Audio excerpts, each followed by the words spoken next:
এটাই সত্য। কারণ ওই যে মানবিক চাহিদা, তো মানবিক চাহিদা সহজে যেমন বুঝে যে একজন খেলোয়াড়ের জন্য রাত্রির ঘুম হওয়া যায়, কিন্তু ফজরের জন্য হওয়া যায় না। বলে তুমি আজকে কিসের উপরে আছো বুঝতেছো না, তুমি কিসের উপরে সওয়াল হইতেছো বুঝতেছো না, তোমার মনে তুমি ঘোড়ার উপরে দৌড়াইতেছো, তোমার মনে তুমি ঘোড়ার উপরে দৌড়াইতেছো, আর মানুষ মনে গাধার উপরে চলে আসে।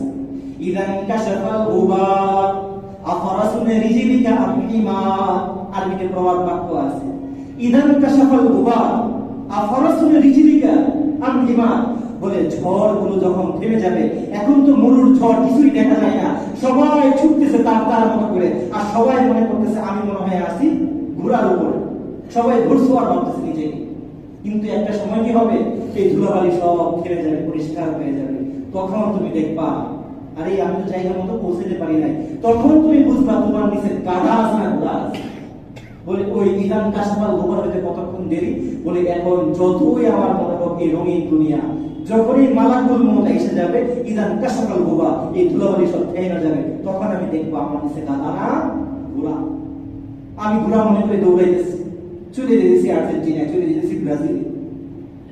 বলে আসলে কি দৌড়ে পাস হইতেছে, এই ফজরের দৌড় মুসল্লিরাও দিচ্ছে, ওই ফজরের দৌড়ে যুবকরাও দিচ্ছে, কিন্তু তার কাছে মনে হচ্ছে সে শ্রেষ্ঠ। যারা মসজিদে আছে তারা মনে করছে আমি শ্রেষ্ঠ। বলে এই শ্রেষ্ঠত্বের লড়াই বেশি দিন চলবে না। ইদান কাশাফাল গুবার, ধুলাবালি যখন থেমে যাবে, মালাকুল মউত যখন এসে যাবে, তখন তুমি দেখবা তোমার পায়ের নিচে গাধা না ঘোড়া।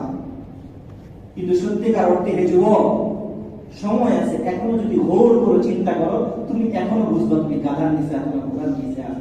একবার যদি ভাবো তারও মৌত হয়ে গেছে, তোমারও মৌত হয়ে গেছে, তারা প্রতিদিন যে কষ্ট করে তাদের জন্য কেউ আছে, না তুমি যাদের জন্য রাত থেকে কষ্ট করো তোমার জন্য কেউ আছে, তখন তুমি নিজের বিবেক লাগবে না, এত গভীরতা লাগবে না, মুখ দিয়ে আসবে দুনিয়ার যত মানুষকে অনুসরণ করি, নায়ক হোক, গায়ক হোক, খেলোয়াড় হোক, এরা আমার 2 টাকার কাজে আসবে না, তুমি বলবা। কিন্তু কেন এখন বলো না? বলে আমার বুঝে আসে না। বুঝে কবে আসবে? আর হায়াত তো ফুরিয়ে যাচ্ছে, হায়াত ফুরিয়ে যাচ্ছে।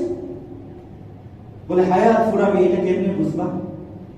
বলে এক মৃত ব্যক্তি ভাবতেছে, এরকম একটা ভাবনা এক কবির মধ্যে আছে যে আমি সারা জীবন থাকলাম, আজকে কেন মানুষ আমাকে কাঁধে চড়াইছে, আজকে কেন আমাকে কাঁধে চড়াইছে মানুষ। এরপর ওই সময় তার মনে হবে আরে আমাকে কাঁধে চড়াইছে, আমাকে তো গুরুস্থানের দিকে নিয়ে যেতে হইতেছে, আমাকে মানুষ কাঁধে নিছে। বলে এই কাঁধে নেওয়ার মানে হইল যে মানুষ মাথায় তুলে, বলে মাথায় তুললে তুমি খুশি হয়ে যাও, বলে মাথায় যে তুলছে, বলে আসার দেওয়ার আগেও কি মানুষই করে তুলে মানুষ?